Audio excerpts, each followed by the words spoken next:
Hai halo rekan jiwa muda di Nusantara. Podcast Posko Aspirasi selalu mengupas secara kritis. Update informasi terkini. Kritis, terkini, terpercaya.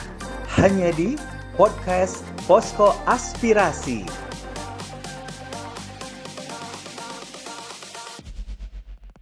Ya kan memang kalau kita bicara tentang public speaking memang sulit ya, nggak semua orang bisa mengerti kan ya. Banyak sih orang yang bisa bicara di depan tapi nggak semua orang menarik. Yes, betul banget. Tahan dulu, kita belum membuka acara kita. Oke, jumpa lagi dalam podcast Posko Aspirasi. Kali ini saya Upi Rahman bertemu dengan seseorang yang sangat keren dan sangat kompeten di bidangnya, yaitu public speaking. Siapa dia? Ya, langsung dong kenalan dulu lah sama rekan muda di sana. Assalamualaikum warahmatullahi wabarakatuh. Hai semuanya, ketemu lagi sama Dia Rami Astuti di sini dan senang sekali rasanya dia berada di podcast Posko Aspirasi. Posko Aspirasi. Ini kita panggil viewers kita tuh rekan jiwa muda teh. Oh ya, halo rekan jiwa muda. Kayaknya keren banget ya. Iya. Luar kita langsung biasa. aja lah kita ngobrol lah ya. Oke, boleh. Oke. Kita bicara tentang public speaking. Oke lah, ya nowadays gitu kan, sekarang ini orang-orang tuh banyak tuh yang instan.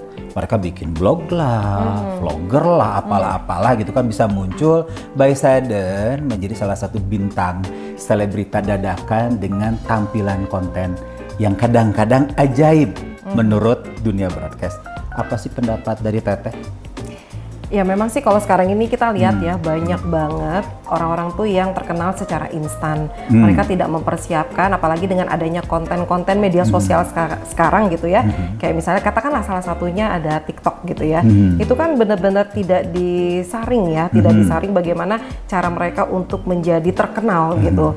Mereka juga perlu memahami bahwa untuk menjadi terkenal itu ada sesuatu hal yang perlu mereka pahami, yaitu bagaimana cara mereka berada di depan kamera. Salah satunya adalah cara mereka berbicara. Nah, gitu. Berarti ada basic knowledge Ya, yang harus betul. mereka kuasai dulu gitu Betul, kan. betul banget. Karena untuk berbicara kadang-kadang begitu kamera on, sebagian orang malah nggak bisa ngomong apa-apa. Ada yang nervous ya. Ngeblank gitu kan.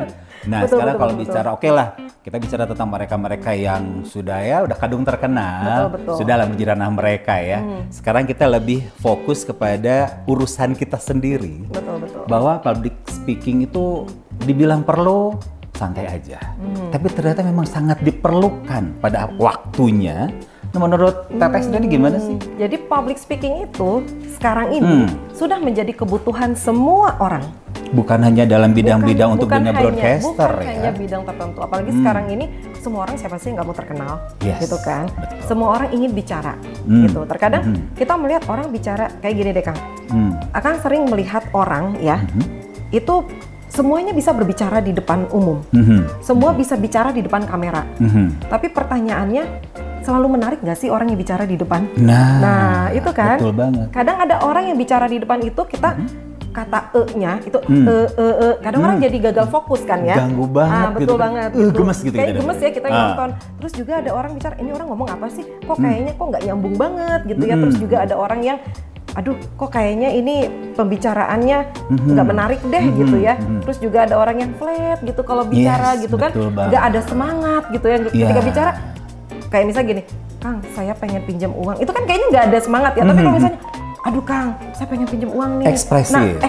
Nah, ekspresi itu sangat penting pada saat kita berbicara. Nah, terkadang saya melihat fenomena saat ini ya, orang yang dia katakanlah dia ingin tenar, dia membuat vlog, dia membuat apapun itu gitu. Ada yang jadi apa beauty vlogger dan lain sebagainya gitu betul, ya. Betul.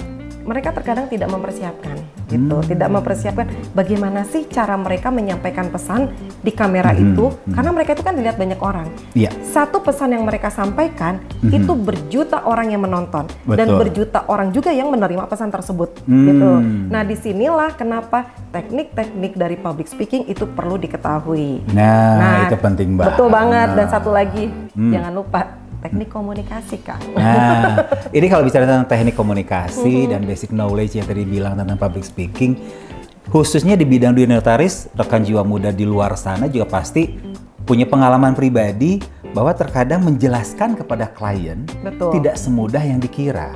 Oke lah, secara teori kita mumpuni. Kita sudah S2 belajar bla bla bla, seminar di sana sini. Betul. Tapi begitu ketemu klien kita kadang-kadang maksudnya menyampaikan tuh apa gitu, tujuannya ke kiri, tapi kok dia muter-muter. Terus ada yang kadang-kadang malah ya tadi ada yang terus yang mendadak blank. Apalagi kalau bisa berhadapan dengan klien yang menurut dia adalah orang penting atau orang berpengaruh. Itu gimana sih caranya biar kita lebih percaya diri dan kita juga bisa menyampaikan apa yang kita bilang, ilmu kita untuk disampaikan dan dimengerti oleh orang tersebut, itu bagaimana ceritanya? Ya. Kalau bicara tentang percaya diri ya, karena memang banyak banget orang itu terkadang dia tidak mampu untuk melakukan sesuatu karena dia nggak pede. Nah, gitu. betul. Dan menurut saya nggak pede itu berdasarkan pengalaman dan juga dari beberapa buku yang saya baca, referensi yang saya baca. Jadi kalau nggak pede itu satu, itu tergantung dari mindset. Oke. Dari mindset, karena biasanya orang selalu menganggap bahwa dirinya tuh nggak bisa gitu. Ketika dia mau ngomong, Jadi dari nggak awal bisa. sudah membatasi Ya, diri, betul. memenjarakan kemampuan, Betul banget. padahal dia mampu. Betul banget. Makanya saya selalu mengatakan tidak ada yang tidak bisa dalam dunia ini. Yes. Yang ada mau atau tidak mau. Luar Ya, biasa. jadi kalau kita mau, maka telah datang satu kesempatan kita untuk bisa. Kalau kita mengatakan tidak mau, maka telah hilang satu kesempatan kita untuk bisa. Luar biasa. Bisa karena biasa, Kang.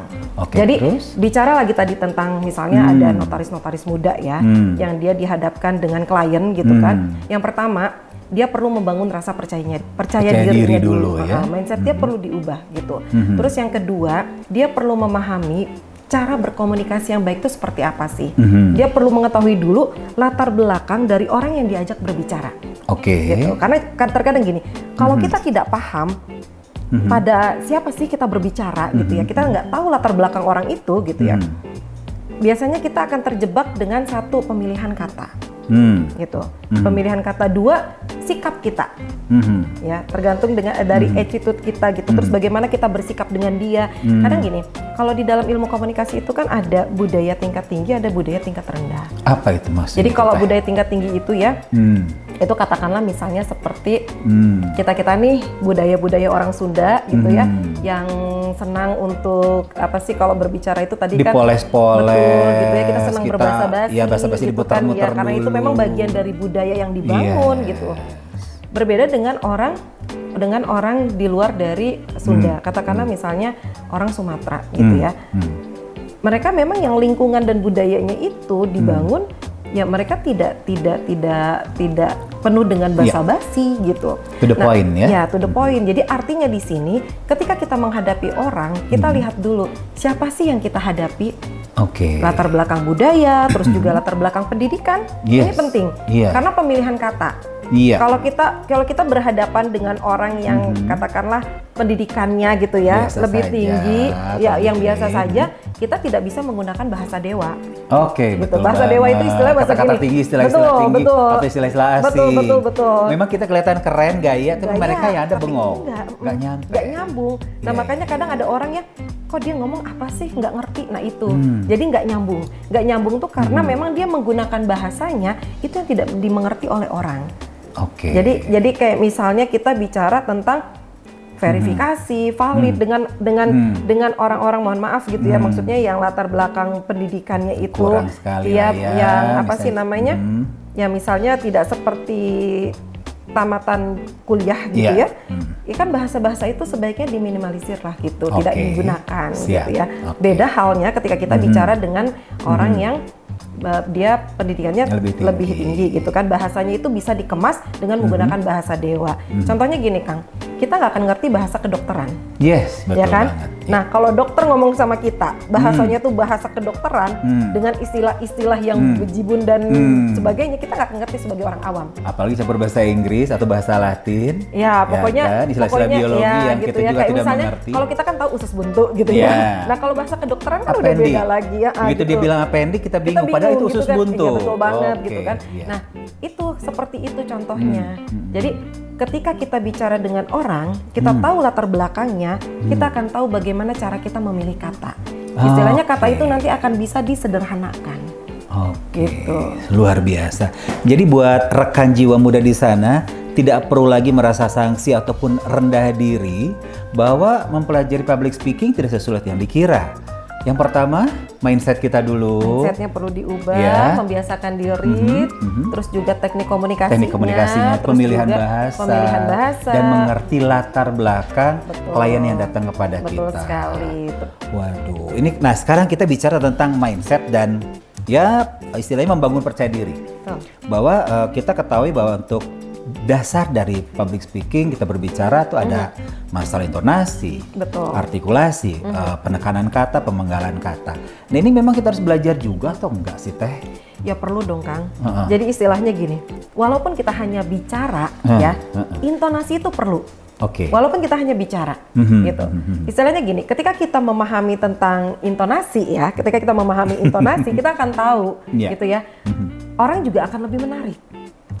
Jadi misalnya akan ngobrol nih Yeah. sama saya. Kita ngobrol nih ya, Yeah. kita dikasih waktu 20 menit nih untuk Yeah, bicara. betul, betul. Tapi cara penyampaian saya, ya Kang, dah gimana ya? Sekarang kalau kita lihat masa lemes-lemes pandemi manja, saat males ini, gitu ya, ya. masa pandemi kita nggak ada intonasi, itu bagaimana gitu loh? Oke. Jenuh nggak sih? Iya. Ngedenger saya? Jenuh Ngantuk kan? kan? Nah itu makanya kita perlu memahami tentang intonasi.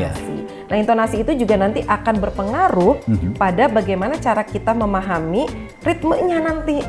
Gitu. Jadi kayak misalnya gini, Akang sering MC ya.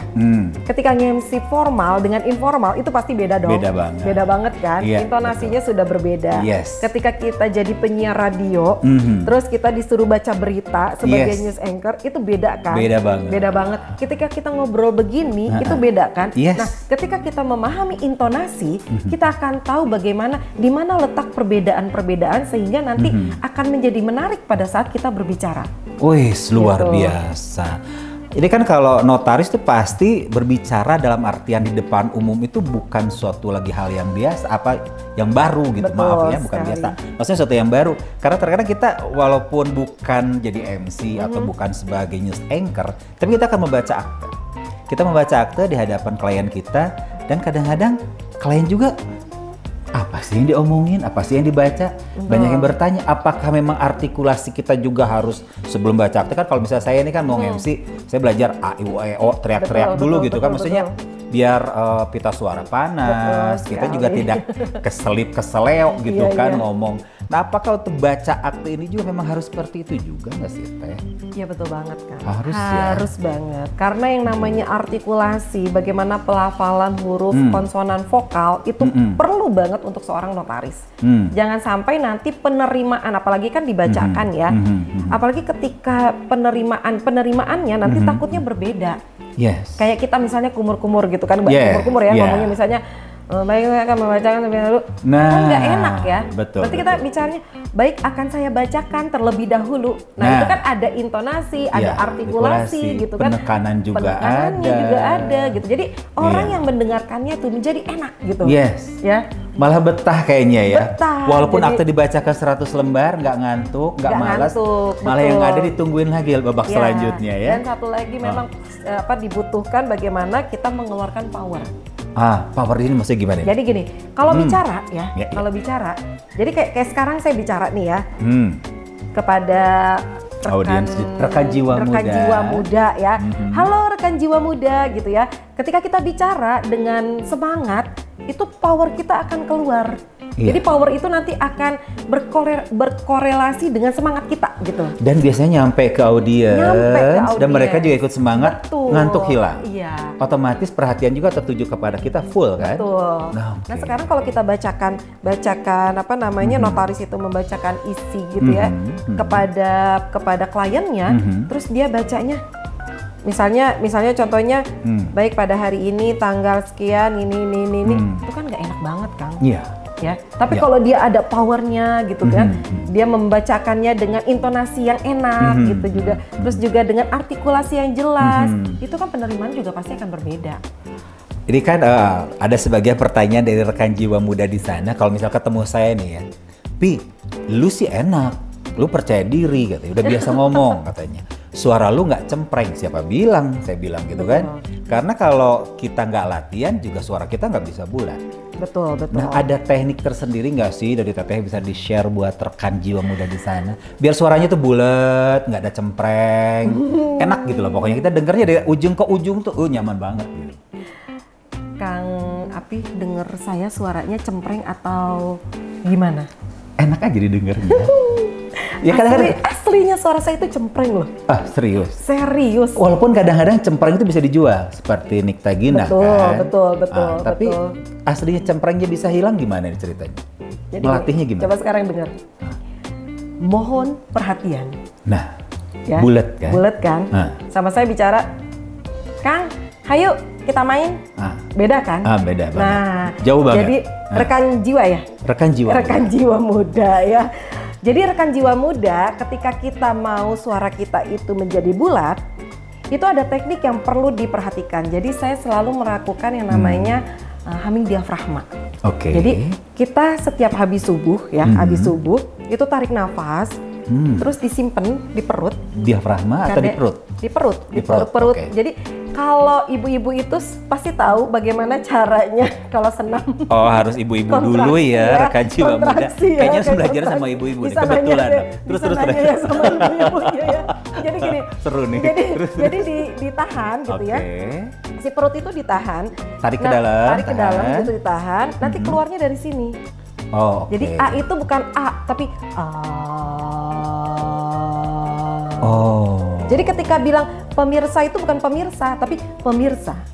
Asik. Gitu. Jadi kalau kita tahu teknik itu ya, kita tahu teknik intonasi, artikulasi, kita tahu juga bagaimana kita cara memainkan suara diafragma kita, kita nanti akan tahu perbedaan-perbedaan ketika kita misalnya nih, pernah dengar nggak yang di bioskop?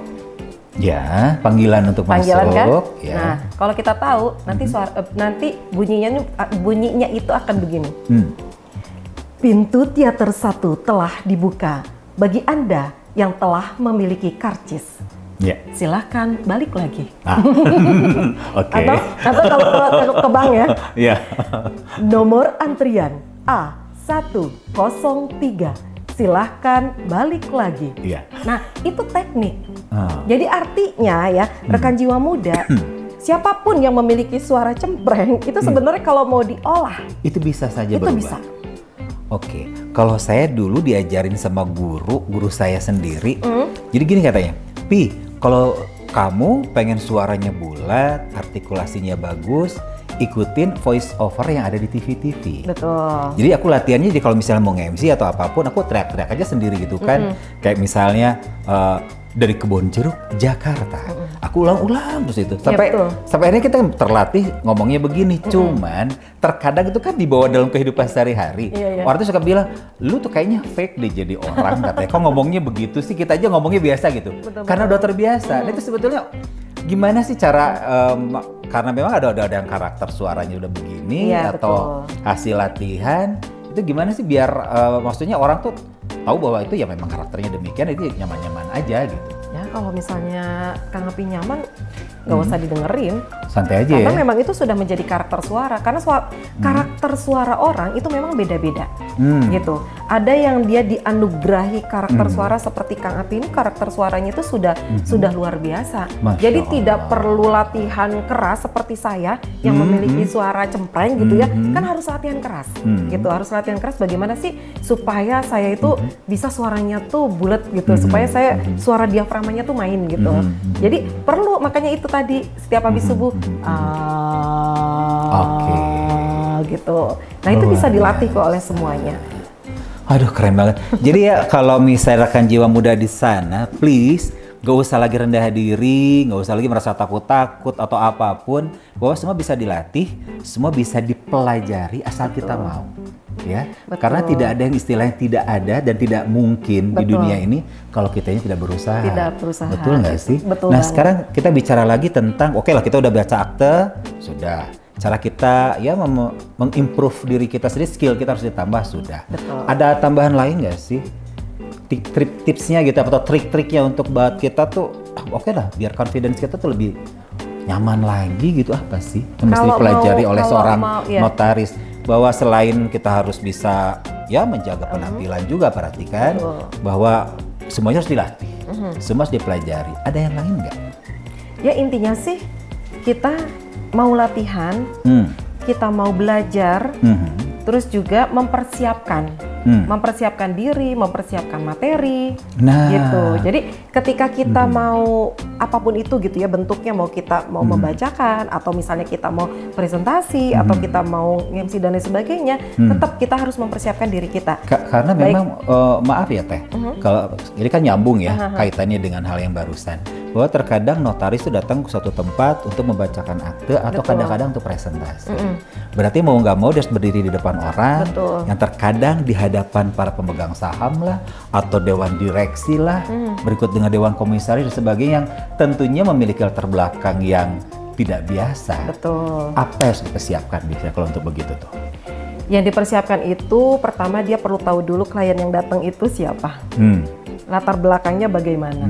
Karena dalam ilmu komunikasi ada yang disebut dengan frame of reference dan file of experience. Jadi kita kalau komunikasi itu mau efektif, maka kita perlu memahami latar belakang dari orang yang kita ajak bicara dan kerangka berpikir dari orang yang kita ajak bicara. Serta pengalaman yang mereka miliki gitu. Kadang kan orang itu dibentuk kan berdasarkan dari latar belakang, dari latar belakang pendidikan, budaya, lingkungan, terus juga dari dari pengalaman dan lain sebagainya. Itu perlu diketahui, itu perlu dia perlu untuk memahami itu. Terus yang kedua, tadi saya mengatakan persiapan fisik. Jadi persiapan fisik bagaimanapun penampilan itu penting. Oke, gitu. setuju lah kalau ya, itu sih. Karena first impression. Jadi ketika kita melihat orang keren, kece, eye catching gitu ya, orang pasti akan senang gitu. Nah terus selanjutnya adalah selain mempersiapkan fisik salah satunya dengan penampilan kita, dengan terus juga kitanya perlu fit, terus juga kita mempersiapkan materi yang akan kita sampaikan. Termasuk walaupun hanya membaca, ingat ya, walaupun hanya membaca kita tetap harus memperhatikan persiapan materi yang akan kita baca. Sampaikan. Jangan sampai nanti salah atau minimal belepotan. dibaca dahulu, dimengerti dahulu, sebelah mana nanti mungkin ada ditekankan, sebelah mana memang sangat krusial, memang harus istilahnya mungkin berbagi atau diskusi dengan klien kita gitu ya. Yang terpenting gini, jangan pernah takut untuk gagal, jangan pernah takut untuk salah. Karena dari kegagalan itu kita akan belajar. Dan orang yang sukses itu adalah orang yang mau belajar. Keren, luar biasa banget. Wah kayaknya ini kalau bicara sampai 2 hari 2 malam kayaknya masih kurang. Luar biasa ini. Keren banget. Hostnya luar biasa banget nih. Keren banget. Aku sampai terpana. Terpukau banget. Jadi sekali lagi buat rekan jiwa muda di luar sana yang ingin belajar tentang public speaking, ada beberapa hal yang memang harus menjadi basic knowledge Anda. Salah satunya adalah tentang pembelajaran untuk mengenal diri dahulu, terlebih dahulu ya. Lalu bisa mengenal klien yang akan kita hadapi siapa, mulai latar belakang dan sebagainya. Yang tadi sudah disampaikan, baik latar belakang pendidikan, budaya, ataupun strata sosial, itu tidak berarti kita istilahnya menafikan ya. Itu memang harus kita pelajari dan itu akan mempermudah kita untuk menyampaikan apa yang kita sampaikan untuk klien kita ya. Baik, terima kasih Teteh. Sama-sama. Insya Allah nanti ketemu lagi ya. Oke, terima kasih. Luar biasa. Dengan senang hati. Asik. Ya, demikianlah podcast Posko Aspirasi kali ini. Semoga bisa menambah wawasan Anda, memberikan value lain bahwa public speaking bukan sesuatu yang masalah besar atau sesuatu yang susah untuk diterima atau dipelajari. Ternyata adalah sesuatu hal yang memang gampang-gampang saja dan bisa menjadi suatu kebiasaan bagi kita sehari-hari. Terima kasih sekali lagi dan terima kasih juga untuk seluruh rekan jiwa muda yang telah menyaksikannya. Sampai jumpa di podcast Posko Aspirasi berikutnya.